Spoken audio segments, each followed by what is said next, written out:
Okay, hello and welcome to this DCS A10 video on the overhead brake.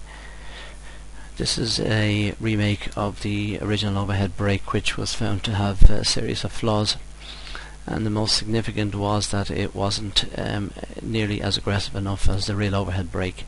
With some help from the ED forum and posters, and particularly Paul Rickey with his detailed guide from the real A10, I've redone this video. So it's in a couple of parts. I'm just going to do the anatomy of it by looking at the tack view of the track, and then we're going to go into the pit, and then finally we look at it from the outside.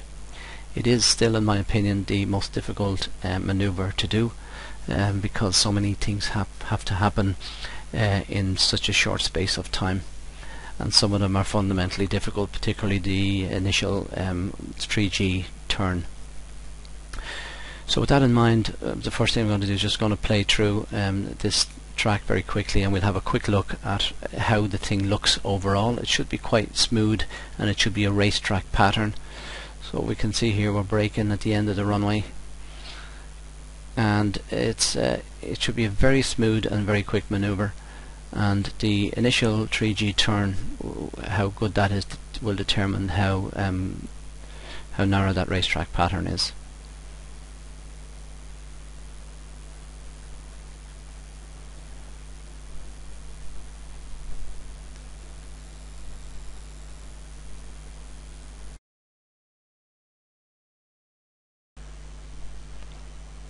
Okay, we're going to look in detail now, and I'm going to look in detail at the parameters and deviations in this particular attempt at it from what the recommended ones are. So the first point is we should be, when we're in starting the brake, we should be very close to the threshold of the runway, although we're allowed anything between the threshold and 1/3 of the runway. Some people recommend that it should be done on the numbers, and you need to use some kind of a visual cue in order to know you're at this position. I've described what I used in the next part, the overhead brake. You can see how it's done. So we need to be at 1500 AGL at this point. We're not too far away from it here, and we also need to be between 250 and 300 knots. I'm a little bit high on the speed, but not significantly. Into the turn, it's described that we need to be gradually reducing the throttle, and it doesn't give power settings. So the power settings should enable you to come out of the turn and be able to apply brakes and gear and flaps comfortably before you reach the perch point, which is the starting point for the final turn of the brake. So it will those numbers will depend on a number of things, the most significantly being the configuration of the aircraft, in other words what you're carrying and what fuel load there is. For this particular attempt, the power setting I used was 50% fan speed, and if you've done it correctly, you should be coming out of the turn at somewhere between 200 and 220 knots. So that allows me to apply brakes, and reasonably quickly then,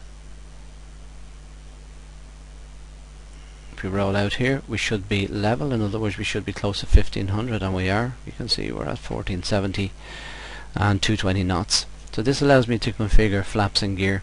The recommendation is that when you reach the threshold of the runway, so when I'm up here, we should be applying the gear and flaps. However, I generally try and do it as early as possible to be configured sooner rather than later. So into the final turn, it also recommends that you don't drop, well, it recommends you can go down as low as 150 knots, but the recommended speed is 185 knots into the final turn. So if we roll on here for our final turn, you can see we're approximately 185 knots, and we're a little bit high. We're 60 feet high at this stage. So we should be at 1500 AGL.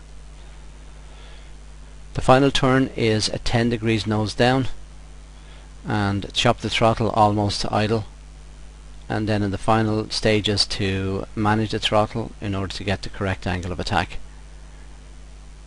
So it should be a smooth transition throughout that turn onto finals, and we should be rolling out on final.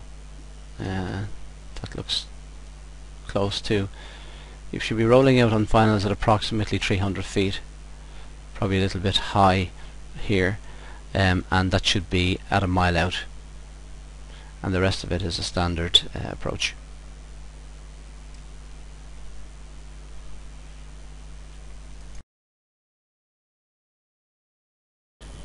Okay, we're going to perform the brake now.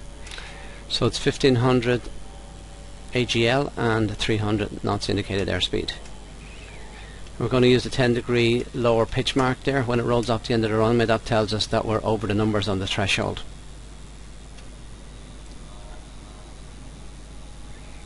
Into the brake, it's going to be a 3G turn. We drop the throttle, and I'm going to use our mini input HUD there to tell us where our throttle position is. We're going to drop the throttle to 50% fan speed into the turn, and this should leave us out at a speed of between 200 220 knots. Then we deploy air brakes, and when we're down to 200 knots we deploy gear and flaps, and this leaves us on downwind configured and ready to go for the final turn. So we're 295 coming up to position, so if we watch the 10-degree pitch mark there, as soon as we get to the end of the runway I'm going to drop the speed. Okay, there we go. Now drop the nose a little bit into the turn and pull hard on the stick to give us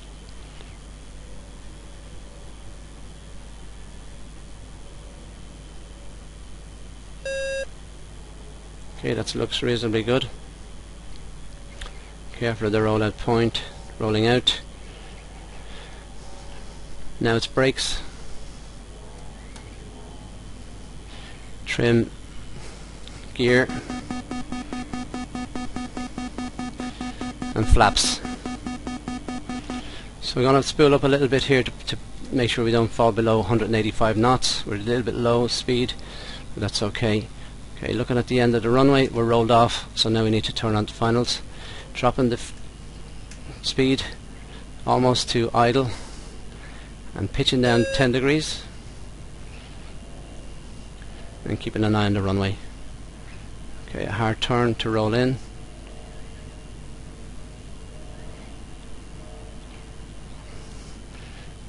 Leveling out. Altitude, altitude. Dropping my descent rate a little bit now. Okay, we're rolled out at about 380, probably a little bit too high but not too much. Okay, trimming and dropping throttle, almost idle.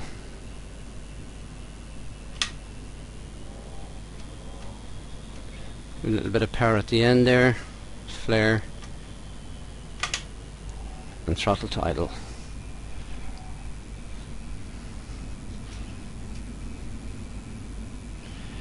So the most difficult bit of that is the first turn, and you really need to drop the nose a little bit and then pull on the stick to bring you back to a level turn.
altitude, altitude.